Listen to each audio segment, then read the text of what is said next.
नमस्कार। आज हम डिस्कस करेंगे गिरिराज पत्रिका जो कि हिमाचल प्रदेश की साप्ताहिक पत्रिका है। तो नवंबर 2021 की गिरिराज पत्रिका आज हम डिस्कस करेंगे और नवंबर के चार पार्ट जो हैं इसी वीडियो में हम डिस्कस करेंगे। हर एक पार्ट को डिटेल से देखेंगे ताकि आने वाले एग्जाम्स में आपको हेल्प मिल सके। बाकी आप टेलीग्राम पर हमें ज्वाइन कर सकते हैं। टेलीग्राम पर आपको इस वीडियो का PDF भी मिल जाएगा। टेलीग्राम पर ज्वाइन करने के लिए आप इस तरह से @allexam31 सर्च कीजिएगा, आपको हमारा टेलीग्राम चैनल मिल जाएगा। 10,000 से अधिक फॉलोअर हमारे टेलीग्राम पर हैं, तो आपको इजीली ये चैनल मिल जाएगा। टेलीग्राम पर आपको और क्विजीज भी मिल जाएंगे, MCQ बेस्ड क्विजीज, और पहले की गिरिराज पत्रिकाएं भी मिल जाएंगी। तो चलिए डिस्कस करते हैं आज की वीडियो का फर्स्ट क्वेश्चन। सबसे पहले क्वेश्चन में पूछते हैं, which city is the venue of recently organised national speakers conference. तो हाल ही में आयोजित पीठासीन अधिकारियों का सम्मेलन, इसका स्थल जो है वो कौन सा रहा है। देखो, ये जो पीठासीन अधिकारियों का सम्मेलन हुआ है ये शिमला में हुआ है। ऑप्शन सी जो है वो सही आंसर है। इसमें जो है हर एक स्टेट से जो था वो स्पीकर आए थे और यहाँ पर जो था ये सम्मेलन शिमला के विधानसभा में जो था आयोजित करवाया गया। कब से लेकर कब तक ये करवाया गया, तो ये 16 से लेकर 19 नवंबर तक जो था ये आयोजित किया गया। अब इसके बारे में आपको और भी याद रखना है कि पीठासीन अधिकारियों का ये जो था वो 82 नंबर का सम्मेलन था, जबकि देखो यहाँ पर सचिवों का सम्मेलन भी हुआ। सचिवों का ये 58 नंबर का सम्मेलन था। इससे पहले जो था ये समारोह धर्मशाला में आयोजित किया जाना था, परंतु धर्मशाला के बाद जो था फिर शिमला डिसाइड किया गया। ये डिसाइड क्यों किया गया कि धर्मशाला में नहीं शिमला में आयोजित किया जाएगा, ये इसलिए डिसाइड किया गया क्योंकि अखिल भारतीय पीठासीन अधिकारियों का पहला सम्मेलन जो था वो 15 से लेकर 17 सितंबर 1921 में हुआ था और ये शिमला में ही हुआ था। कब हुआ था? 1921 में हुआ था इसका सम्मेलन। तो उस टाइम ये शिमला में ही आयोजित किया गया था, इसीलिए ये डिसाइड किया गया कि अब जो है ये शिमला में आयोजित करवाया जाएगा। अब देखो यहाँ से और भी इम्पोर्टेंट पॉइंट निकल कर आते हैं, जैसे कि एक तो बात आपको पता होनी चाहिए कि लोकसभा के स्पीकर कौन है। तो लोकसभा के स्पीकर जो है वो ओम बिरला है। और अगर हम बात करें कि हिमाचल प्रदेश विधानसभा के स्पीकर कौन है, तो हिमाचल प्रदेश विधानसभा के जो स्पीकर हैं वो हैं विपिन परमार। तो इनका नाम भी आपको याद रखना है। बाकी हिमाचल प्रदेश के चीफ सेक्रेटरी का नाम भी एग्जाम में पूछा जाता है, तो उनका हिमाचल प्रदेश के जो मुख्य सचिव हैं उनका नाम क्या है? राम सुभग सिंह।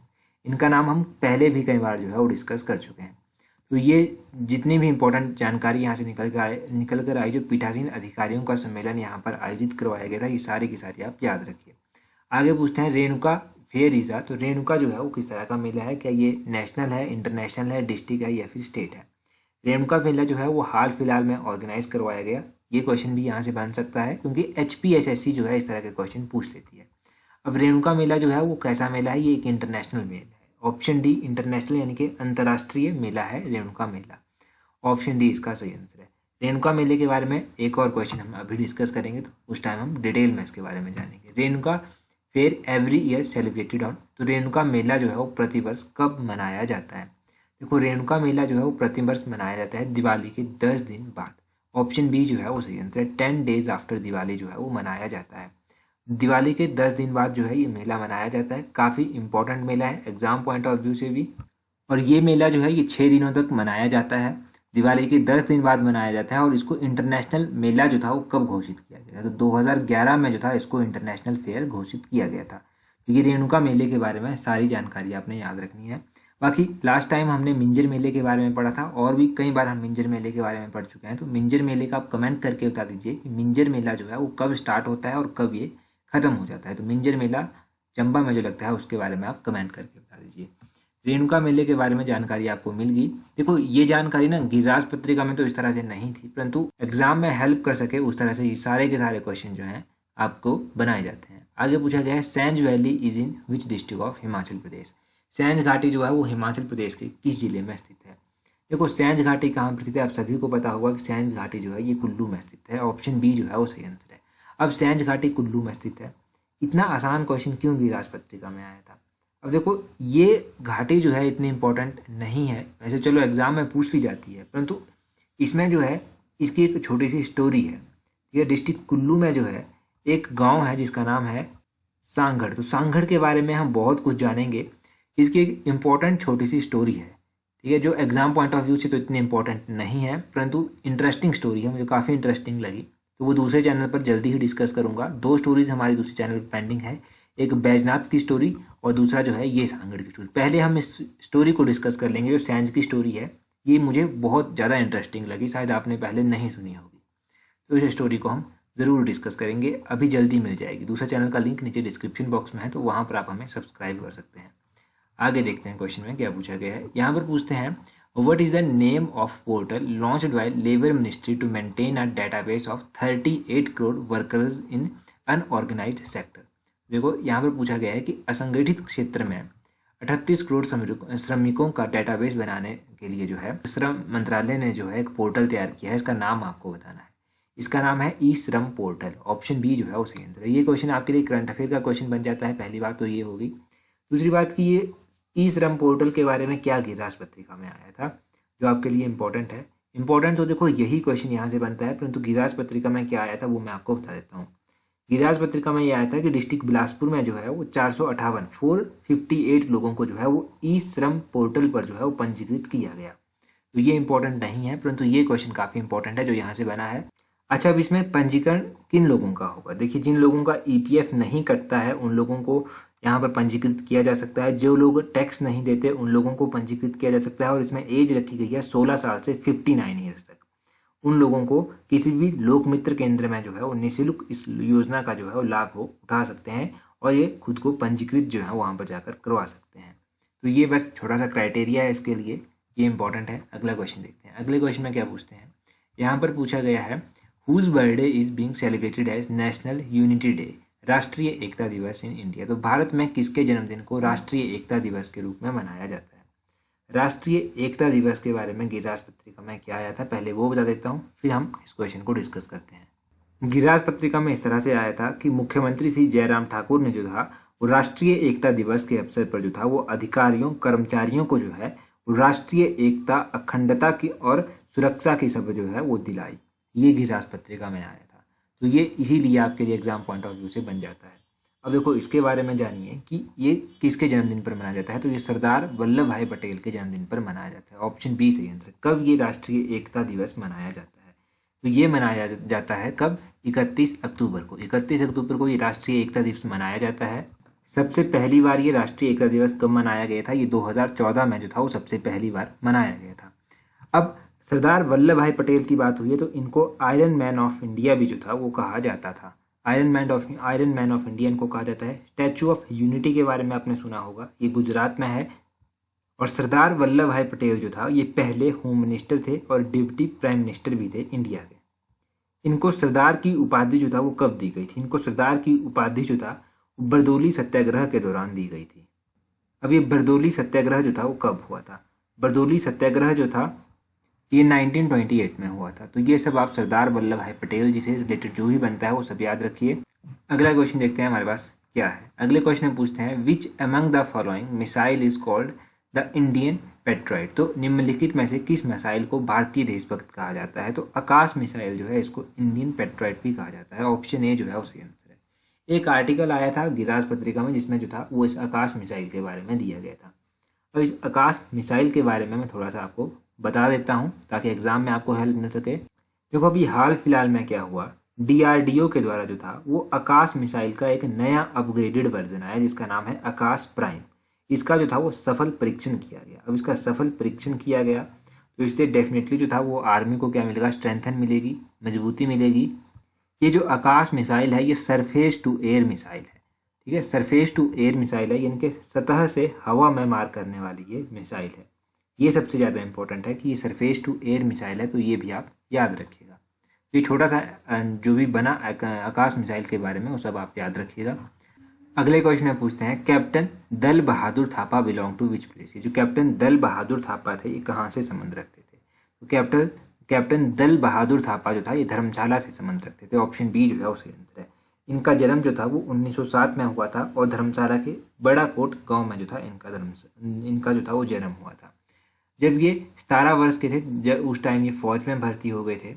अब 17 वर्ष के फौज में भर्ती हो गए थे तो देखो इंडियन नेशनल आर्मी के बारे में आपने सुना होगा, तो इसके ये सदस्य भी थे। 1944 में क्या हुआ? 1944 में जो था वो ब्रिटिश सेना ने अपनी पूरी ताकत से जो था वो आज़ाद हिंद फौज के कुछ सिपाहियों को जो था वो बंदी बना लिया, जिसमें जो था ये कैप्टन दल बहादुर थापा जो था ये भी शामिल थे। इनको भी बंदी बना लिया गया। इनको कुछ टाइम तक जो था वो दिल्ली के लाल किले में बंदी के रूप में भी रखा गया। और 12 फरवरी 1945 पर जो था इनको इनके ऊपर मुकदमा भी चला और 15 मार्च को जो था उन पर देशद्रोह का आरोप भी लगाया गया।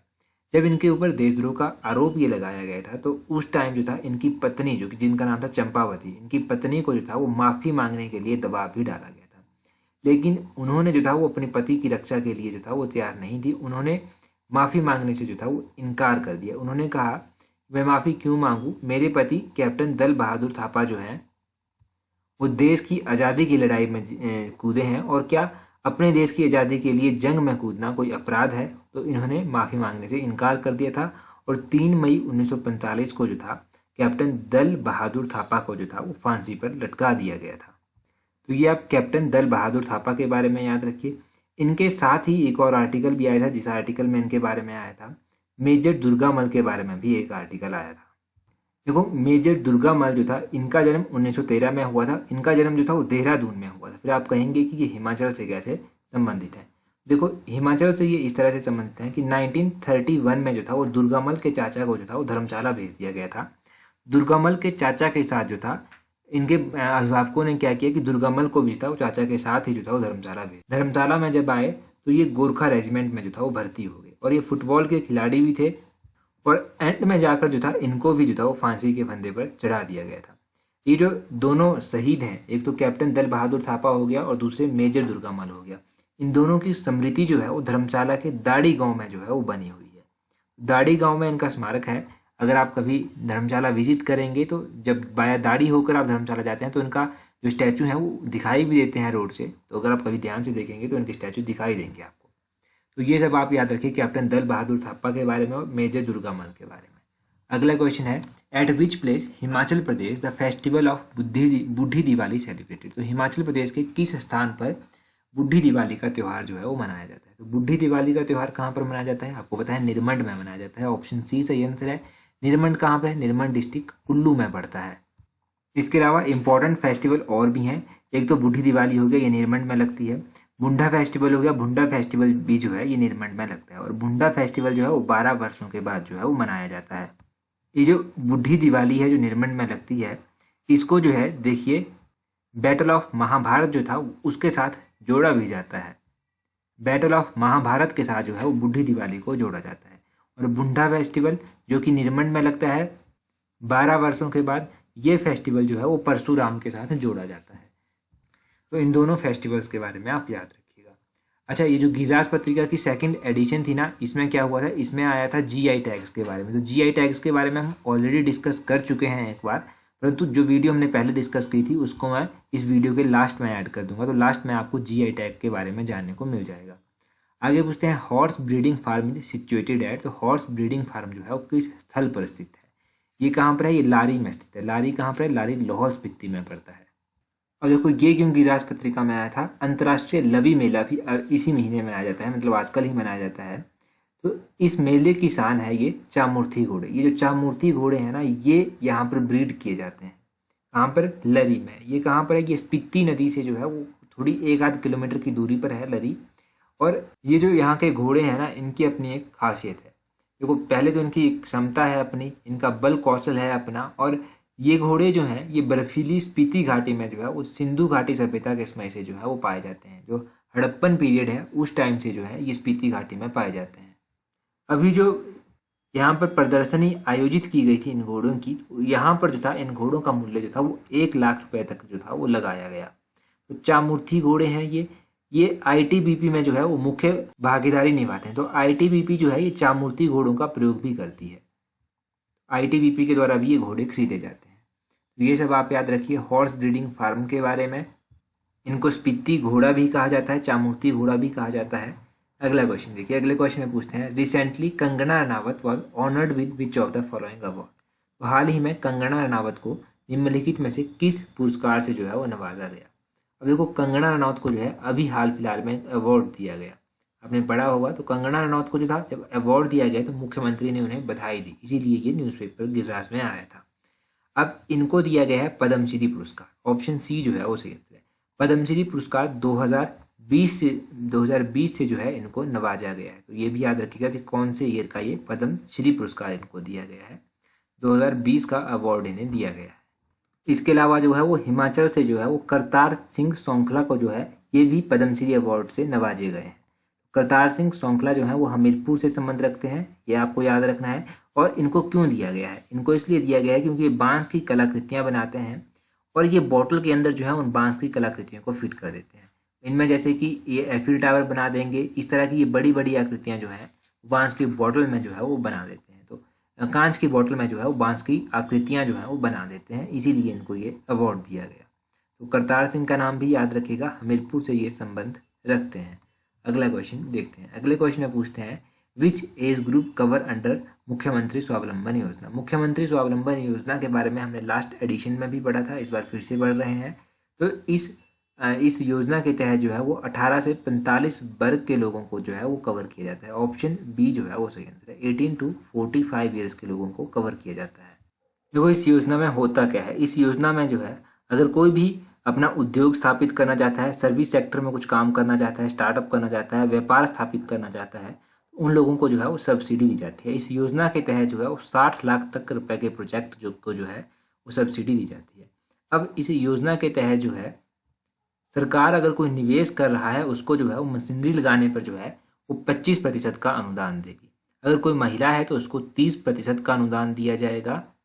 अगर कोई विधवा है, विडो है, तो उसको जो है वो 35% का अनुदान जो है वो दिया जाएगा। ये अनुदान भी आप याद रखिएगा कि कितना कितना प्रतिशत दिया जाता है। बाकी आयु सीमा साथ में याद रखिएगा, इसकी लिमिट याद रखिएगा कि 60 लाख तक रुपए के प्रोजेक्ट पर जो है ये दिया जाता है। अगला क्वेश्चन देखते हैं। आगे देखिए मुख्यमंत्री खेत संरक्षण योजना के बारे में आया था। जैसे देखो गिरिराज में आर्टिकल देते रहते हैं कि इसको लाभ पहुंचा, इसको लाभ पहुंचा, तो मुख्यमंत्री खेत संरक्षण योजना के बारे में आप थोड़ा सा पढ़ लीजिए। ये योजना चलाई गई है, जो वाइल्ड एनिमल होते हैं वो खेतों को नुकसान पहुंचा देते हैं, तो उनसे प्रोटेक्ट करने के लिए जो है ये मुख्यमंत्री खेत संरक्षण योजना जो है वो इंट्रोड्यूस की गई है। इस योजना के तहत जो है वो सरकार 80% की सब्सिडी देती है। कितना? 80% की सब्सिडी, ये मोस्ट इंपॉर्टेंट है। अब 80% की सब्सिडी यहाँ पर दी जाती है। इसमें जो है 2020-21 के लिए जो है वो 40 करोड़ जो है वो ये अप्रूव किया गया था, यानी कि ये बजट इसका रखा गया था। इसमें ये रखा गया है कि अबाउट 2000 हेक्टेयर कल्टिवेटेड लैंड जो है इसको जो है वो फेंसिंग से प्रोटेक्ट किया जाएगा, ताकि वाइल्ड एनिमल हो गया, स्ट्रे एनिमल हो गया, मंकी हो गया, उन सब से जो है वो लैंड को बचाया जा सके। तो ये मुख्यमंत्री खेत संरक्षण योजना के बारे में याद रखिए। एक तो इसकी सब्सिडी याद रखिएगा, अगर किसी ने ज़्यादा ही डीप में पूछना है तो वो ये 40 करोड़ पूछ सकता है कि कितना इसके लिए 2020-21 में रखा गया है बजट। तो ये सब आप याद रखें। आगे पूछते हैं how much pension given to person above 70 years under social security pension scheme. तो सामाजिक सुरक्षा पेंशन योजना के तहत 70 वर्ष से ऊपर के व्यक्ति को कितनी पेंशन दी जाती है? देखो कोई 70 ईयर से ऊपर है तो उसको कितनी पेंशन दी जाती है? 1500 रुपया पेंशन पर मंथ दी जाती है। ऑप्शन सी जो है इस क्वेश्चन का सही आंसर होगा। अब देखो इस योजना के बारे में आप जानिए। ये जो सामाजिक सुरक्षा पेंशन है, इस पेंशन के अंतर्गत जो है जो 60 से लेकर 69 वर्ष तक के आयु वर्ग के वृद्धजन है, जिनकी आय 35,000 रुपये से अधिक नहीं है, उन लोगों को जो है वो 850 रुपया जो है वो प्रति माह दिया जाता है। और देखिए 65 से लेकर 69 वर्ष आयु वर्ग की कोई वरिष्ठ महिला है तो उसको जो है 1000 रुपया प्रति माह यहाँ पर दिया जाता है। और कोई 70 वर्ष से ऊपर का वृद्धजन है, 70 वर्ष से ऊपर, तो उसको 1500 रुपया प्रति माह पेंशन दी जाती है। और 1500 रुपया प्रति माह पेंशन ये जो दी जाती है ये बिना किसी आय सीमा के जो है वो प्रदान की जाती है। इसमें कोई भी इनकम क्राइटेरिया इन्होंने नहीं रखा है, जैसे कि इन्होंने पहले रखा है कि 35,000 रुपया होनी चाहिए, जो 60 से लेकर 69 के बीच में है। तो ये सब आप इस योजना के बारे में याद रखिए, सारी इंपॉर्टेंट जानकारी है।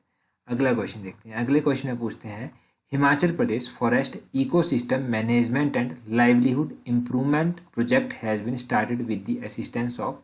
हिमाचल प्रदेश वन पारिस्थितिकी तंत्र प्रबंधन और आजीविका सुधार परियोजना किसकी सहायता से शुरू की गई है?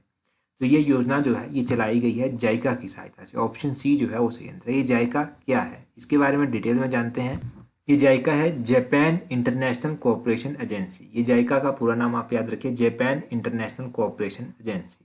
अब ये योजना जो है Himachal Pradesh forest ecosystem management and livelihood improvement योजना, ये 2018-19 से लेकर 2025-26 के लिए जो है वो चलाई गई है।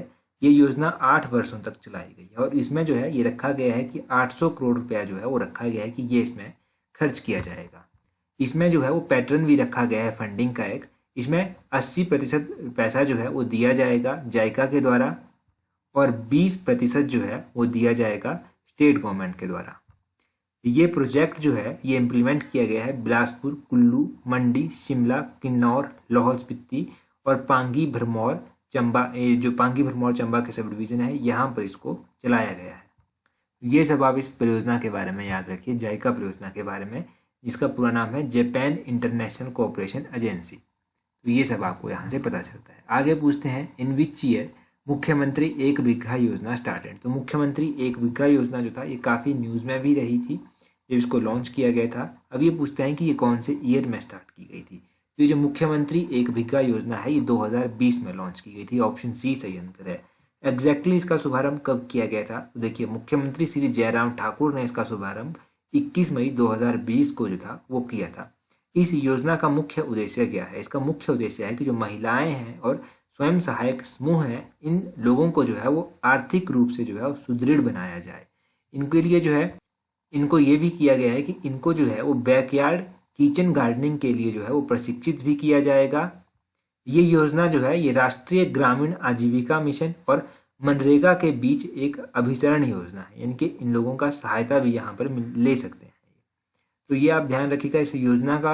अब गिरास पत्रिका में ये आया था कि इस योजना के तहत जो है वो 11,253 यानी कि 11,254 कार्य जो हैं वो स्वीकृत किए गए हैं और प्रदेश में अब तक जो है वो विभिन्न कार्यों पर जो है वो 17.91 करोड़ रुपए जो है इस योजना के तहत खर्च किया जा चुका है। तो ये सब आप मुख्यमंत्री एक बीघा योजना के बारे में याद रखिए। आगे क्वेश्चन में पूछते हैं what is the main gate of Hatkoti temple complex called in local language.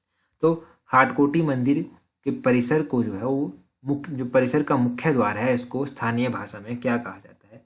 इसके ऊपर गिरिराज पत्रिका में एक आर्टिकल आया था। तो कई बार एचएएस में जो है इस तरह के क्वेश्चन पूछ लिए जाते हैं, तो इम्पोर्टेंट है, डिस्कस कर लीजिए, नॉलेज होनी चाहिए आपको। खोली इसको कहा जाता है, खोली ऑप्शन सी जो है वो सही है।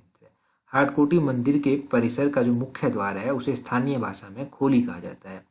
इसी खोली से जो है वो हाटकोटी मंदिर में जो है वो प्रवेश भी किया जाता है। ये जो द्वार है इस द्वार को जो है वो महाराजा बुशहर की खोली के रूप में भी जो है वो जाना जाता है। इसका निर्माण जो है वो बुशहर रियासत के समय में जो था वो किया गया था। तो ये सब आप यहाँ से इंपॉर्टेंट चीज़ें याद रखिए। आगे पूछते हैं Nohradhar is situated in which district of Himachal Pradesh. ये जो नोहराधार है ये हिमाचल प्रदेश के किस जिले में स्थित है? तो नोहराधार जो है वो सिरमौर में पड़ती है। ऑप्शन डी जो है वो सही है। जब सिरमौर में पड़ती है ये नोहराधार। देखो जो गिरिराज पत्रिका में आया था, पहले मैं आपको वो बता देता हूँ। गिरिराज पत्रिका में ये आया था कि सिरमौर के नोहराधार में जो है वो राजकीय डिग्री कॉलेज खोला जाएगा, जो इम्पोर्टेंट नहीं है एग्जाम पॉइंट ऑफ व्यू से। इम्पोर्टेंट ये है कि नोहराधार कहाँ पर है, तो नोहराधार सिरमौर में पड़ती है। पहली बात आपको ये पता चली। दूसरी बात ये आप याद रखिए कि सिरमौर में एक और वैली है जिसको पोंटा वैली के नाम से भी जाना जाता है। तो सिरमौर की ये वैली है कियारदादून वैली। कियारदादून वैली को जो है वो पोंटा वैली के नाम से भी जाना जाता है। तो ये दो वैलीज होगी, एक तो नोहराधार होगी, दूसरी कियारदादून घाटी होगी जिसको पोंटा घाटी भी कहा जाता है। तो अब हम जीआई टैग के बारे में डिस्कस कर लेते हैं। उससे पहले इस क्वेश्चन का आंसर आप कमेंट करके बता दीजिए, फिर जीआई टैग के बारे में पढ़ते हैं। जीआई टैग के बारे में हम पहले भी पढ़ चुके हैं। क्वेश्चन है आपके लिए, which of the following village of Himachal Pradesh selected as a craft handloom village. तो हिमाचल प्रदेश के निम्नलिखित में से किस गांव को क्राफ्ट हैंडलूम विलेज के रूप में चुना गया है? लास्ट टाइम गिरिराज पत्रिका में ये क्वेश्चन हमने डिस्कस किया था। तो इस क्वेश्चन का आंसर आप कमेंट करके बता दीजिए। और अब आप जानिए जीआई टैग के बारे में। अभी हाल फिलहाल में जो है वो हिमाचल प्रदेश की 2 आइटम्स को जो है वो जीआई टैग दिया गया है। ये किस किस आइटम को दिया गया है ये हम सब डिटेल में जानेंगे और लास्ट में देखेंगे कि कैसे जो है हिमाचल में इससे रिलेटेड क्वेश्चन भी अभी तक एग्जाम में पूछे जा चुके हैं। पहले जीआई टैग के बारे में आप जानिए। देखिए ये जो जीआई टैग होता है ना, इसका फुल फॉर्म होता है जियोग्राफिकल इंडिकेशन, यानी कि भौगोलिक संकेतक। ये जो है ये जीआई ऑफ गुड्स एक्ट 1999 के तहत जो है वो दिया जाता है। अब इसके तहत ये दिया जाता है कि किन चीज़ों को दिया जाता है, पहले ये भी पता होना चाहिए।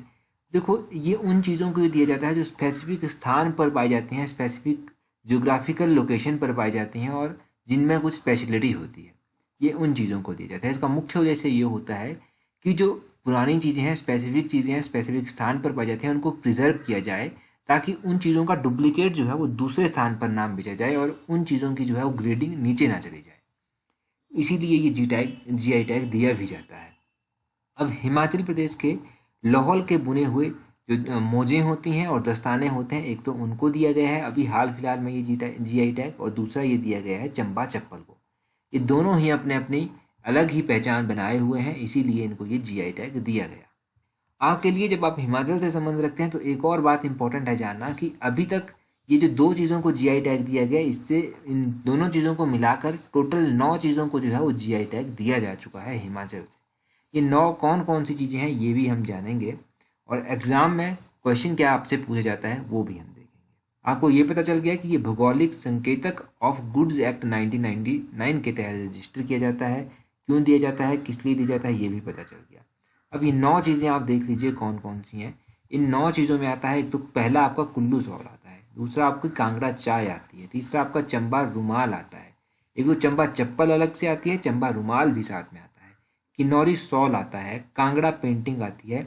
अभी जो रिसेंटली इससे पहले GI टैग किस चीज़ को दिया गया था तो वो काला जीरा और चुल्ली ऑयल को दिया गया था। तो चुल्ली तेल आता है, काला जीरा आता है, ये भी अपनी अलग ही पहचान बनाए हुए हैं। और चंबा चप्पल अभी रिसेंटली दिया गया है इसको। और लाहौल के बुने हुए जो मोजे हैं, लाहौल के जो बुने हुए दस्ताने हैं, उनको ये GI टैग दिया गया। टोटल कितनी आइटम्स होगी हिमाचल की? 9। इन 9 आइटम्स को जो है अभी तक GI टैग दिया जा चुका है। इनका आप चाहें तो स्क्रीनशॉट ले सकते हैं। टेलीग्राम, इंस्टाग्राम, फेसबुक, इन सभी पर आपको इनका स्क्रीनशॉट अलग से मिल भी जाएगा। वहाँ पर हम इस तरह की इंपॉर्टेंट इन्फॉर्मेशन भी आपको देते रहते हैं। अब देखिए कि क्वेश्चन किस तरह से पूछा जाता है।